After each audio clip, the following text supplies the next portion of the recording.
شالوه من الانديكيشن اعتقد يعني لعمل بايوبسي، فبقى الستيرويد ديبندنت وريزيستنت، او نفروس سندروم ومع اذر مانيفستيشن تشير الى سيستميك ديزيز زي لوبس او فاسكولايتس، ساعتها اعمل بايوبسي. فده الانديكيشنز اوف دوينج بايوبسي في عيان نفروس سندروم. طبعا في اذر انديكيشن للبايوبسي في حالات اخرى غير النفروس سندروم. يعني لو عيان اكيوت رينال فيلير ومش واضح المعالج هتسيب الاكيوت رينال فيلير. عيان عنده سيستميك ديزيز برضه زي انديكيشن للبايوبسي. عيان كرونيك كدني ديزيز وبرضه انا عاوز اشوف الاورينال كدني ديزيز عشان الترانسبلانتيشن ممكن اعمل له عشان اشوف القصه ايه. لكن في النفروس سندروم اللي هو المجال اللي احنا بنتكلم فيه ده زي ما انا قلت كده تشايلد ريزيستنت او ديبندنت او ادلت اونست بيرسي ده انديكيشن، او وجود علامات تشير الى سيستميك لوبس او فاسكولايتس او حاجات زي كده الانديكيشن البايوبسي. الرابيد بروجريسيف جلوميرولوفرايتس لو حصلت حتى سوبر امبوزد على النفروس سندروم، لان يمكن احنا هنا دخلنا على المانجمنت اوف نفروس سندروم على اساس ان احنا عندنا فكره عن الديفينيشن عن النفروس سندروم. النفروس سندروم الديفينيشن بتاعه لو سالنا كده الديفينيشن بتاعه عباره عن ايه؟ ايه الديفينيشن للنفروس سندروم؟ استاذنك تاني قلت يا حضرتك هيفي ايه تعريف الاسهل 4 جرام او 3.5 جرام 1.7 كويس. هو الثاني ده ادق 3.5 جرام وكل واحد 73 متر مربع سيرفيس اريا بير داي. ليه حطوا الكلام ده؟ عشان ما يكون عندي شخص مش ماشي مع السيرفيس اريا ديت اعمل له ايه؟ كوليبريشن، يعني اشوفه ماشي. يعني لو جالي واحد السيرفيس اريا بتاعته متر وعنده 2.5 جرام تبقى نفروتيك، لان هضرب 2.5 في واحد ده في واحد 73% على واحد، ولو واحد لو السيرفيس اريا بتاعته 3 متر، يعني نفترض واحد 3 متر واحد وجايب 4 جرام ما تبقاش نفروتيك رينج بروتينوريا. فنخليها ان هو عشان واحد من فين نفروتيك رينج بروتينوريا اكتر من 3.5 جرام بير داي الادلت اللي هو الافريج زائد لان لو هو كده بس بنسميه نفروتيك رينج بروتينوريا ما نسموش نفروس سندروم. زي ايه بقى؟ هايبو الجلومينيا، وبعدين ايه ممكن يبقى معاه اديمه ديت ممكن تبقى حالات بافنس او تبقى جلايس ممكن توصل، وبعدين كونسيكونت للكلام ده يبقى الكوليسترول هيزيد، وفي بعض الناس بتضيف كرايتيريا 5 ان الليبيدز تبقى فلورينج افليكتوري، يبقى هو عباره عن تترات او بنتات من الكلام ده. بس اهم تو كومبوننتس فيه هو النفروتيك رينج بروتينوريا والهايبو الجلومينيا، وطبعا ايه الاديمه بعد كده. فده لو انا عندي ده بالنسبه للديفينيشن. انا كفايه بتاعي كده ديسكشن عشان الوقت. الدكتوره سهير خشاب طبعا غنيه عن التعريف، مساعد كده من اصل العين، هنتكلم على رابيد بروجريسيف جلوميرولوفرايتس. نسمع كلمه رابيدلي بروجريسيف جلوميرولوفرايتس، اي ثينك ان هو ترم يكون بس عايزين يبقى سهير هتاخد وقت قد ايه؟ تلت ساعه. طب كويس قوي عشان في ديسكشن. I think ان واقع الكلمه علينا نفسه بيوصفنا بالاكتئاب، لان rapidly progressive GN more or less. طب سامعني كده؟ عشان الكاميرا وحضرتك تيجي نموت عشان التصوير. هنا التصوير اسكال وزاره كونسيرن. فرابيدلي بروجريسيف GN بيتهيألي ان هو ترم بيعبر عن نفسه اللي هو رابيد وبروجريسيف. هنتكلم في الرابيدلي بروجريسيف GN عن 10 نقط، اولهم الديفينيشن والكلاسيفيكيشن.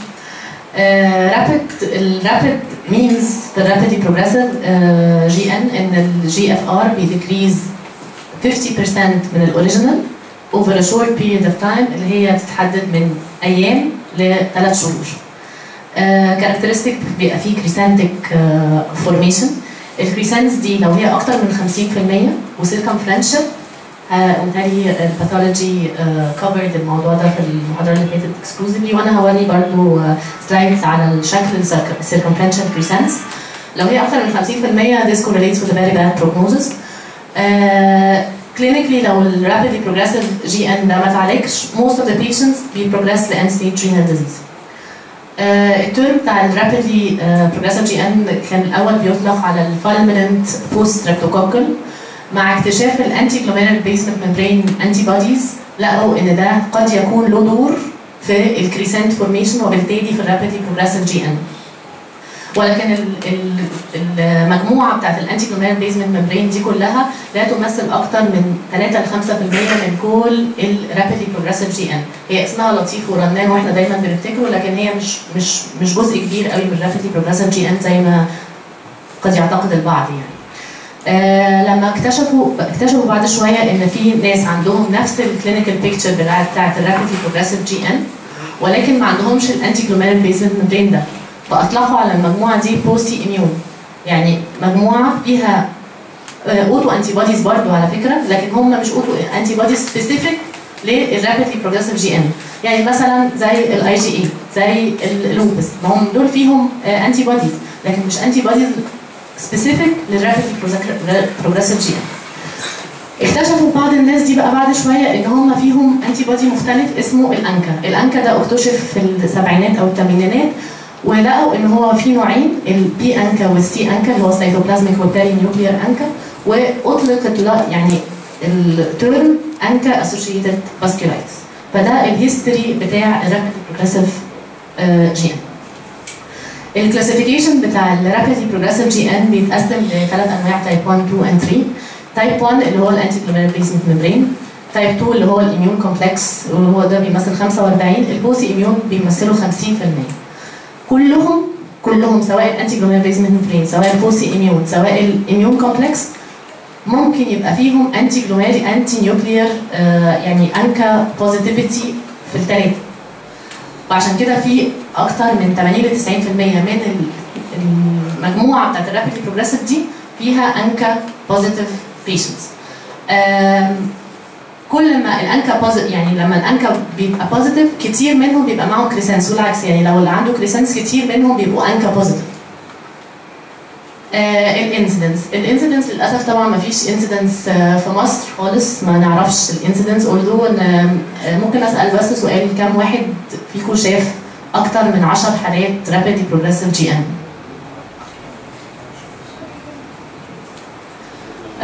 I think ان انا بشتغل من سنه 2000. I think ان انا through out ال 12 سنه اللي فاتوا شفت يمكن 10 او 12 حاله بس through out، يعني through out كمان مش انا اللي شايفاهم بس، سواء انا بشوفهم او بشوفهم في اقسام ثانيه او حد بيحكي لي عليهم. ف وان كان اكيد ان بما ان انا بشتغل برضه ترانسبلانتيشن، فاكيد كتير جدا من العيانين بيجوا unexplained renal failure. هل دول كانوا rapidly progressive وظهروا لنا في الوضع ده؟ I think this deserves to be studied, to be يعني data need to be collected. في الحتت المحترمه اللي بتعمل احصائيات بيقولوا ان الرابيدلي بروجريسيف جي ان ده بيبريزنت 7 في المليون في السنه، في اليو كي 2 في ال100,000، في السويد 1 في ال100,000. حتى عنده اكسبلانيشن ليه في البلاد البرد الرابيدلي بروجريسيف جي ان اكوردنج للاحصائيات اكتر.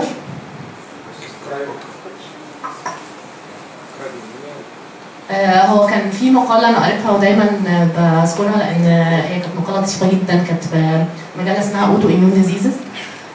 كانت بتتكلم على الكونسبت اوف اوتو اميون ديزيز جنرال، اللي هو سبب يعني كل الديزيز بتاعتنا اوتو اميون في الاخر. سبب الاوتو اميون مثلث من 3 حاجات.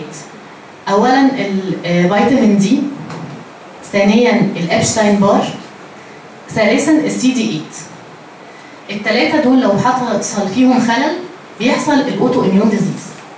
والابشتاين بار فيروس بالذات في البلاد البرد، عشان بلاد البرد عموما بلاد متحضره، الابشتاين بار فيروس عندهم ما بيجيلهمش وهم صغيرين، بيجيلهم وهم كبار. فاكوردنج الرياكشن بتاعه بيبقى اعنف، وعشان كده كان في المقاله دي من الحاجات يعني ان هم كاتبين عشان كده البلاد البرد فيها الاوتو اميون ديزيزز اعلى. يعني مثلا الام اس المالتيبل سكليروزس اعلى يعني في القطب الجنوبي او القطب الشمالي. الاوتو اميون ديزيز بشكل عام اكتر في البلاد البرد، زائد عدم الاكسبوجر للشمس، الفيتامين دي. anyway مين اللي افكتد اكتر، البيض ولا اللي بشرتهم داكنه؟ البيض. طب وطبعا لما بيبقى في حد النسبه فيه اقل، لما بيجي له المرض بيجي له بصوره اعنف، ده جنرال رول. الميل فيميل ريشيو ايكوال.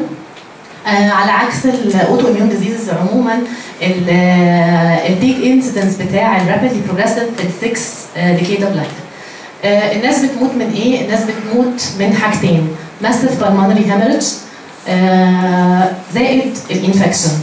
الانفكشن بيبتدي مع على المورتاليتي كتير من العيانين الرابيدلي بروجريسيف جي ان. انا ال 12 او ال 14 اللي انا شفتهم دول انا فاكره كويس قوي ان 6 منهم ماتوا بعد ما خدوا الاندوكسين. I quite remember this quite well لان الستة كانت في مستشفى البطن عندنا الحالات دي كلها وماتوا كلهم، واكتشفنا يعني انا عارفه ان ده اوت اوف المحاضره خالص، بس اكتشفنا ان الاندوكسين اللي خدوه اندوكسين فيه apparently كلهم خدوا نفس انواع الاندوكسين وكلهم جالهم بعد السكند، يعني سواء السكند او ثيرد دوز، سواء يعني الدوز اللي خدوها من الاندوكسين جالهم massive pulmonary hemorrhage and they died of septicemia بعد كده يعني. الاتيولوجي بتاعت الجي ان برضه تاني اي ثينك ان هي حاجه مشتركه كل الاوتو اميون ديزيزز، اللي هو كومبينيشن اوف 5 فاكتورز اللي هم الجينيتك، الابيجينيتكس، الانفايرمنتال، الهرمونال، وطبعا الاميون ريجولاتوري ديس ريجوليشن او ديسفانكشن. السلايد ده اللي كان موجود في المقال بتاع الاوتو اميون ديزيزز اللي هو بيعبر ازاي الابشتاين بار فيروس. حد عنده فكره ليه الابشتاين بار فيروس بالذات هو المتهم في كل الاوتو اميون ديزيزز؟ حتى في الدايابيتس ايفن.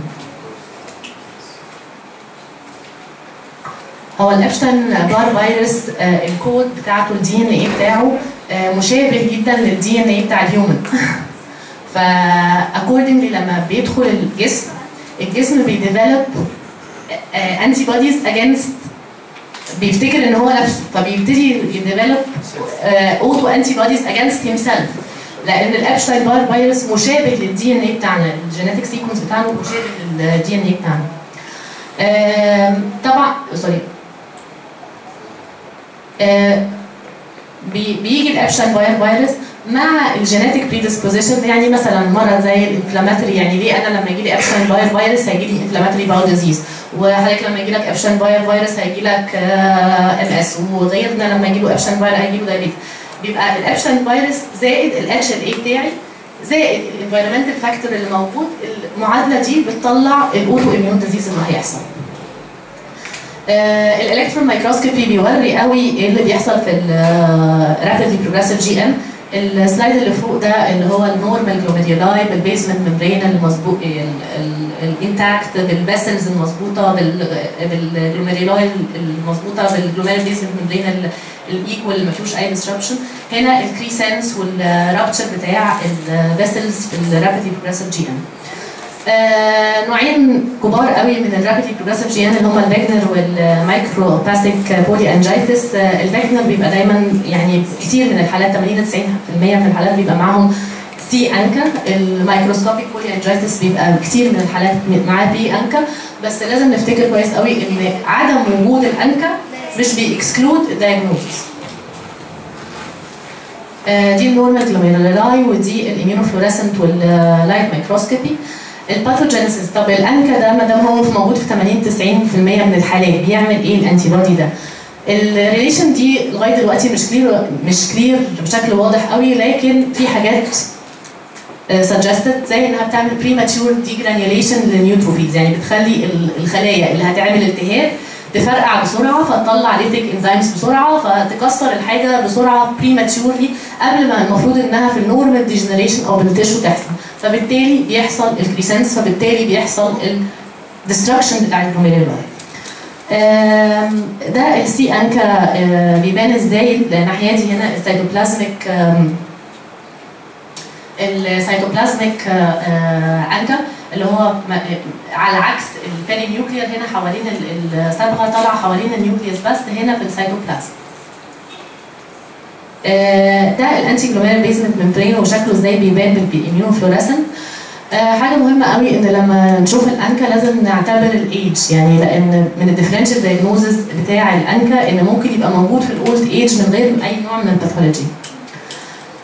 نشوف ده الكلينيكال بيكتشر. الكلينيكال بيكتشر انا كاتبه كلام كتير قوي قوي قوي قوي في السلايد ده، بس حاجتين مهمين قوي، ان هو الهيستوري ممكن العيان ما يجيش بريزنتنج باي حاجه، مش هيجي العيان بيقول انا عندي اوليجوريا ولا هيماتوريا ولا اي حاجه من الحاجات دي، ممكن يجي بريزنت بس ان هو كان عنده فلو لايك سيمبتومز، ده كل الهيستوري بتاعه.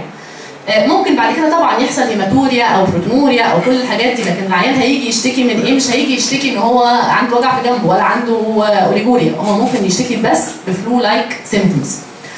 فيزيكال اكزامينيشن ممكن يبقى نورمال، يعني ممكن في الليترشر مكتوب على الاقل ان اغلب العيانين بيبريزنت ات ذا ستارت بنورمال فيزيكال اكزامينيشن، ايفن الهايبرتنشن ممكن ما يبقاش موجود.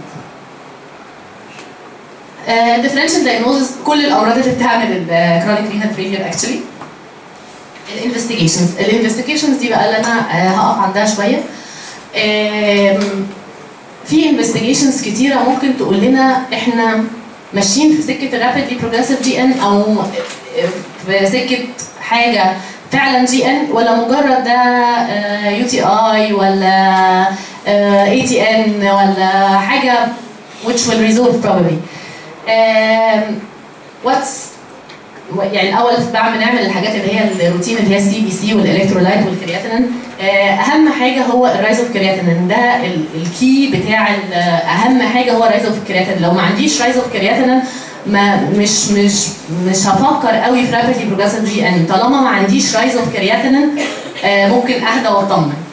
اليورين اناليسيس البروتينوريا بتبقى دايما في معظم الحالات موجوده، لكن ما بتبقاش 2 و3 جرام، بتبقى اقل من 2 و3 جرام في معظم العيانين. البي اس ار والسي رياكتيف بروتين بيبقوا عاليين في اي حته.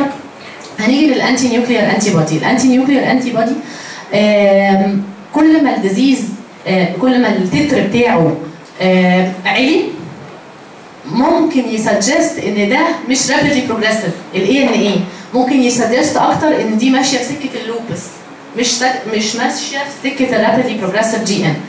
الانكا اكوردنج للتايب بتاع الانكا، البي انكا ولا سيتوبلازميك انكا. احنا قلنا البي انكا مع البيجنر والسي انكا مع الانجيتس. الكرايوجلوبولينز ممكن اعمل كرايوجلوبولين تو اكسكلود اذر ديزيز، هيباتيتس بروفايل تو اكسكلود اذر ديزيز، يورين والكتروفوريسيس تو اكسكلود اذر ديزيز. اليورين الكتروفوريسيس كتير من العيانين اللي بيجوا برابيدلي رايزنج كرياتينين ممكن بيطلعوا لايت شين ومالتيبل مايلوما. الهيباتيتس بروفايل بعمله مش عشان اكسكلود قد ما اشوف accompanying disease، لان الهيباتيتس بي بيبقى associated بالبولي ارترايتس نودوزا، والسي بيبقى البي بيبقى associated بالبولي ارترايتس نودوزا، والسي بيبقى associated بالميكس كرايوجلوبولين. الالترا ساوند طبعا بعمله عشان قبل ما اخد بايوبسي، لان البايوبسي هي الكي بتاع الدايجنوزس. كل الحاجات يعني لو انا عندي انكا ورايزنج كرياتينين واي ان اي نيجاتيف او مش موجود وكرايوجلوبولين مش موجود والكتروفوريسيس، تبقى البايوبسي هي الكي بتاع الدايجنوزس بتاع الرابيدلي بروجريسيف جي ان. في الامراض الثانيه مش لازم، يعني انا قبل وانا داخله كنت متهيألي بتتكلموا على الاهميه بتاعت البايوبسي، ولكن الامراض الثانيه ممكن يستفيد العيان بس من من الستيرويدز بس، لكن الرابيدلي بروجريسيف جي ان الستيرويدز لوحدها لا تكفي.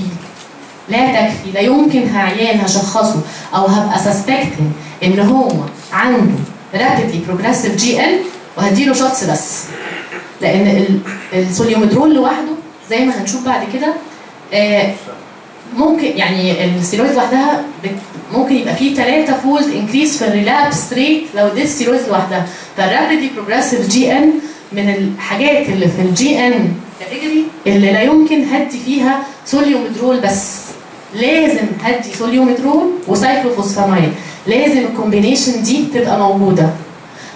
otherwise هيبقى فيه 3 فولد انكريس في الريسك اوف ريلابس للعيان. الاونلي بريدكتور تاني بتاع السرفايفل او بتاع البروجنوزس هو الكرياتينين. It's very basic, it's very simple. يمكن الباثوجينيسيس صعب، الباثولوجي صعب، لكن البيزك بتاع الرابيدلي بروجريسيف جي ان I don't think ان هو صعب قوي. مهم قوي ان انا يبقى عندي هاي اندكس اوف سسبشن من الاول عشان اعرف ابتدي امتى. حتى لو العيان جالي اون داياليسيس ده مش هيمنعني ان انا ابدا معاه ستيرويدز وسايكلوفوسفامايد، مش هقول خلاص العيان بيغسل وخلاص يبقى خلاص هو وصل لمرحله الاند ستيج، لا ممكن ادي سايكلوفوسفامايد and patient do respond. I have a patient والله يعني this patient I remember quite well. البنت دي كان اسمها هناء، ثالث سنه في نيابتي، وجات كانت بتغسل بقالها شهر وخدنا لها بايوبسي وطلعت فيها كريسنس اكتر من 50%، وخدت سايكلوفوسفامايد وعلى سادس جرعه يعني قعدت بتغسل معانا شهر يعني قعدت تغسل شهر ونص والكرياتين بتاعها ابتدى يتحسن، وعلى سادس جرعه ابتدى الكرياتين يماركت دروب، يعني هي بعد شهر ونص من عندنا كرياتينها بقى 5 4.5 لكن اوف داياليسيس. على سادس جرعه بعد سنتين تقريبا كرياتينها رجع نورمال، والبنت دي كرياتينها نورمال لغايه دلوقتي. طبعا انا مش بقول المثل ده علشان اقول ان كل الناس كده بس العلم قال ان احنا ندي 6 جرعات يبقى ندي 6 جرعات، بس اجل لو هدي 6 جرعات من سايكلوفوسفامايد there is no point ان انا افتر ثالث جرعه after the third dose يعني ان انا لقيت العيان مش بيستجيب وداخل في انفكشن ان انا اكمل الجرعات. يعني لا البنت دي احنا كملنا لها 6 جرعات علشان هي she was responding. الريسبونس ما كانتش ماركت بس she was responding, she was being put off dialysis يعني which is good. التريتمنت الكور بوينتس بتوع التريتمنت تاني هم الميثايلبريدنيزولون طبعا والسايكلوفوسفامايد. بدي البريدنيزولون اورال ولا اي في وانه احسن؟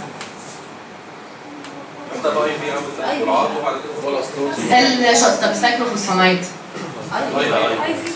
طب لا الاي في سايكلوفوسفامايد على فكره ممكن تديه اي في وممكن تديه اورال ومفيش فرق قوي ما بين الريزلتس في السايكلوفوسفامايد اورال او اي في. البريدنيزولون طبعا لازم يبقى اي في الاول مفيش شك، لكن السايكلوفوسفامايد يو كان begin with the oral. هو بس احنا بندي الاي في تو افويد التوكسيسيتي، لكن كافيشنسي احنا ممكن ندي الاثنين الاورال والاي في ار according to the literature على الاقل يعني. احنا كلنا طبعا احساسنا النفسي ان احنا لو ادينا الحاجه وليد اكيد هيبقى مفعولها اكتر، بس العلم ما بيقولش كده. في طريقه ثانيه ان انا ادي بعد السايكلوفوسفامايد بعد 3 months of induction ممكن اقلب السايكلوفوسفامايد ده اقلبه لازاسايوبرين، وده مستخدم في اليوروبيان جايد لاينز ان هم بيقلبوا ازاسايوبرين بعد الثالث شهر في الاندكشن بتاع التريتمنت بتاع الرابيد بروجريسيف جي ان. الميثوتريكسيت عليه كلام كتير قوي ان احنا ممكن نسبستيوت بدل السايكلوفوسفامايد، وده كان في ترايل اسمها النورم ترايل، دي معموله على 89 عيان ولقوا ان الميثوتريكسيت maybe also useful. البلازما فاريسز الترايل اللي اتعملت على 151 عيان اسمها الميبكس ترايل، ولقيت ان البلازما فاريسز از يعني هاز رول طبعا في الرابيدلي بروجريسيف جي ان. الاذر ميديكيشن زي الاي في اي جي والاي تي جي والسي دي 4 والسي دي 25 هيومنايزد مونوكلونال انتي بوديز ممكن يبقى لهم دور، لكن كل دي كيس ريبورتس مفيش ميجا ترايل على الادويه دي خالص. هي السلايد دي بهتانه شويه بس انا بحبها قوي. سلايد الصوره دي كانت في النيو انجلاند جورنال اوف ميديسن، بتعبر عن كل الادويه اللي احنا ممكن نخترعها دلوقتي او بعدين او موجوده حاليا معانا دلوقتي. احنا كل الاوتو اميون ديزيزز بيبقى فيه انتيجين بريزنتنج سيل. الانتيجين بريزنتنج سيل دي التي سيل بتتعرف عليها، واكوردنجلي البي سيل بترياكت يعني هي اللي بتعمل انتي بوديز وهي بتعمل المرض في الاخر. فكل الاوتو اميون ديزيزز ار انتيجين دريفن تي سيل درايفد and B cell mediated. فلو احنا وقفنا اي حاجه من الحاجات دي maybe useful. من الادويه الكتيره اللي طالعه علشان مش بس الرابيدلي بروجريسيف جي ان بس كل الاوتو اميون ديزيز ان انا اعمل انتربشن ما بين التي والبي سيل، ان انا انهبت البي سيل او ان انا انهبت التي سيل، او ان انا اعمل هرمونال مانيبيوليشن بحيث ان كل البروسيس ده يبقى داون ريجوليتد. اخر حاجه البروجنوزس، بس قبل ما اتكلم على البروجنوزس السلايد ده انا مش حاطاه، اللي هو العيانين اللي عندهم rapidly progressive GN دول بعد الترانسبلانتيشن do you think they should transplant or they shouldn't transplant؟ لو انا عندي عيان انا شخصته خلاص ان هو rapidly progressive GN، شخصته برابيدلي رايزنج كرياتينين، شخصته بكريسنس ببيوبسي، واديته علاج والعيان ده وصل لمرحله الان ستيج renal disease، should he transplant or should he not transplant؟ Not transplant. Why؟ Can be repaired. الانسيدنس اوف ريكارنس قد ايه؟ هو الانسيدنس اوف ريكارنس از نوت از هاي. في الانتي جلوميرال بيزمنت ممبرين مثلا اللي هو نوع من انواع الرابيدلي بروجريسيف جي ان، مكتوب كده بالظبط ان الانتي جلوميرال بيزمنت ريكارنس از رير، والاميونو سبريشن اللي حضرتك بتديه في الترانسبلانتيشن بريفنتس الريكارنس وبريفنتس الريلابس بتاع الاوريجينال ديزيز. المشكله في مش المشكله يعني في بعض الناس بقى بيجي لهم دونوفو انتي جلوميرال بيزمنت ممبرين، لكن الفاكت بس اللي انا عايزه اقولها ان rapidly progressive GN does not mean that this patient cannot transplant.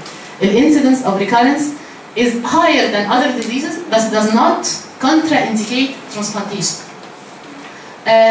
البروجنوزس مهمه قوي والبيشنت education مهمه قوي ان انا اعرف العيان هو امتى في مشكله.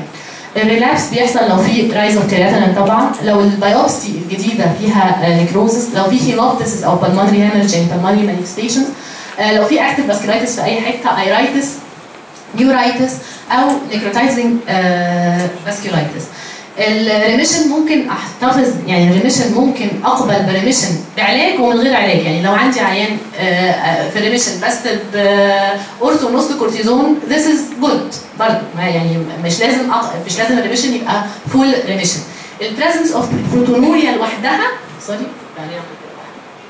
البريزنس اوف بروتونوريا لوحدها is not an indication of progression of the disease course. Finally عايزه بس السيوم يا فندم. ايوه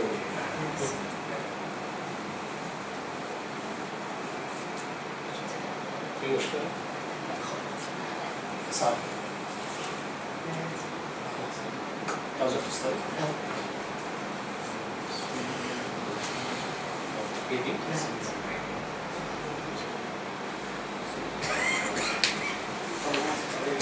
اخر حاجه بس نفسي ان احنا في اخر المحاضره دي لو اي حد عنده حالات رابيدلي بروجريسيف فاسكولايتس، يا ريت لو الدكتور حسين يعمل معانا شيت عن الرابيدلي بروجريسيف جي ان، وكل حد فينا عنده حاله ممكن يسبمت للجمعيه بحيث ان احنا السنه الجايه لو عملنا كورس زي ده يبقى عندنا داتا عننا لان احنا قد نكون مختلفين عن الناس التانيه. بس سوري.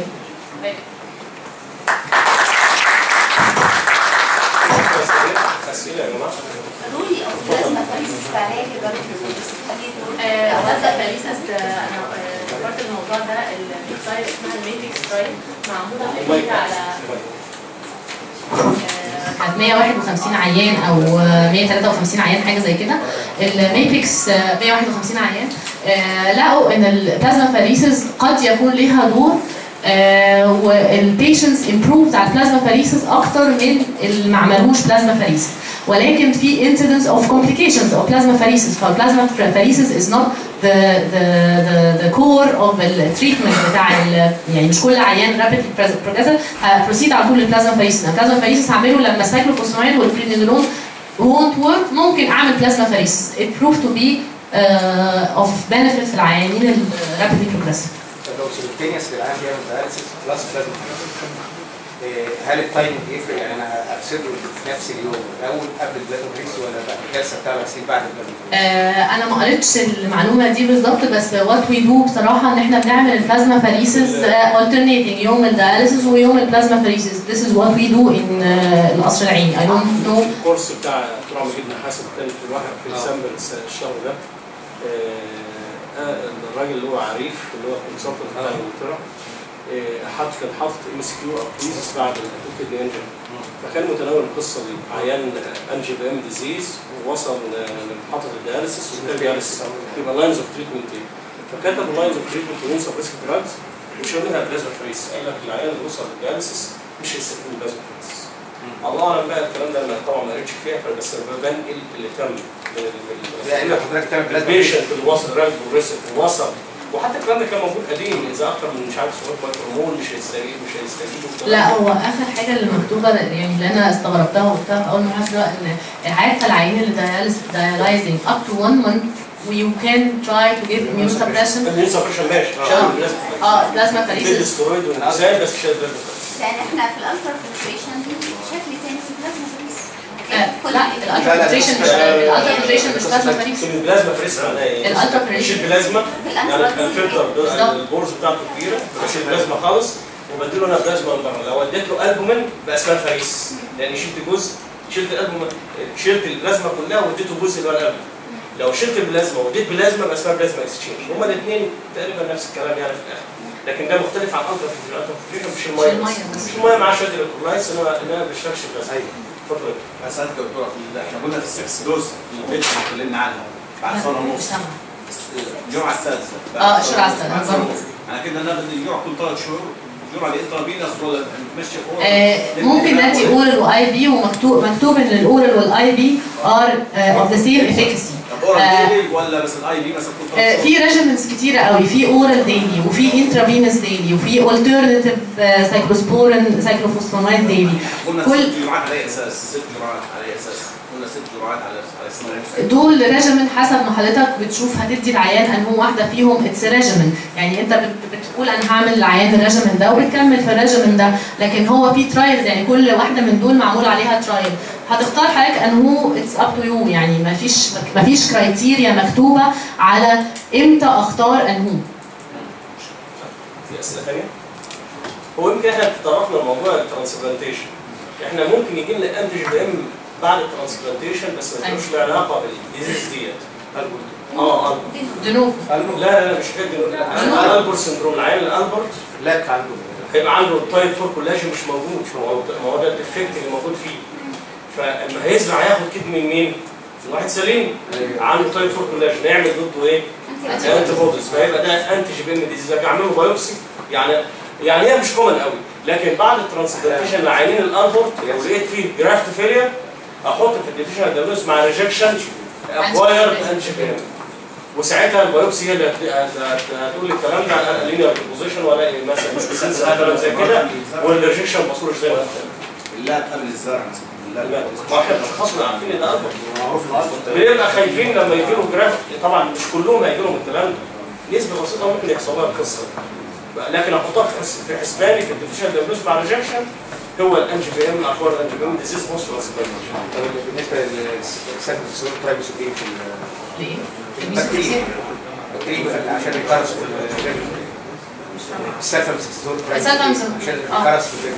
حضرتك في يعني انا ما قريتش عليه حاجات كتير بصراحه. بيتاخد احيانا، بيتاخد اي ثينك ان هم بياخدوه. اي دونت نو هم له دور في التريتمنت ولا لا، بس هيموريج او بيقلل او بيكرس. بس متهيألي ان هو مينلي بيتاخد، ممكن يصلح لي لو كده، ان هو بيتاخد عشان الاميون سبريسيف تريتمنت اللي بتتاخد فتكومبيت الاوبورتونستيك انفكشن بس. لكن هل هو له دور فعلا في الرابيدلي بروجريسيف؟ انا ما قريتش حاجه في الحاجات اللي انا قريتها دي. عشان انا مش عارف الاجابه بس